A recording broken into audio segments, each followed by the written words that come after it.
didn't realize I had played this one before, honestly. And I didn't even recognize it when it was first pointed out. I know Stakes pointed that one out.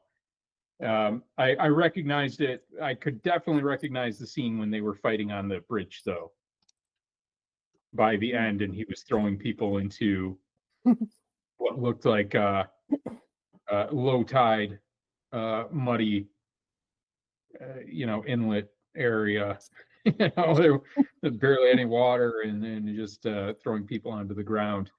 But this was a weird kung fu film, and now that we have thought about it, that's right. This is where in the end credits they had the wild ass electric musicians from the 80s just jamming out intermittently between so random. Like the regular film, just cut in superfluously.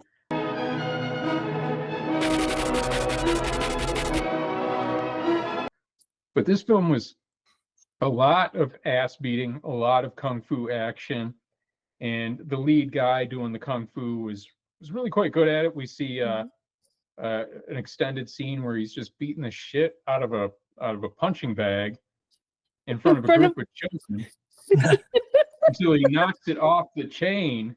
And he was doing it with such fury that I remember I speculated that he was going to fuck it. It was distressing because the whole class was there. Yeah, all the kids were like, what the fuck is going on? Yeah, calm down, dude. He wasn't even instructing them on anything. He was just beating the shit out of this thing like it had done something to him. He's like crashing out in front of the children. It was crazy. And what was with the chickens in this thing?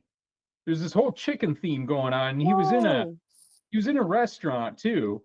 And they open up the tray for him, and he sees two severed heads like smiling at him or something. And he starts screaming, and everybody in the restaurant is like, what the fuck's your deal? And it turns out they're just two chickens. And I don't know why he mistook these chickens for severed heads. But then again, I was high enough to start talking about imaginary scenarios in which I too had made similar mistakes. In restaurants, everybody's chagrin, like when I had mistaken a wedgie for a finger and wrote a nonplussed Yelp review.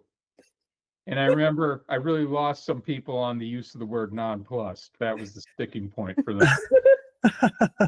And then I had claimed that I mistook a pair of jugs for the couple chickens that I had ordered, and regrettably said, just so you realize, ma'am, those are only going in my mouth.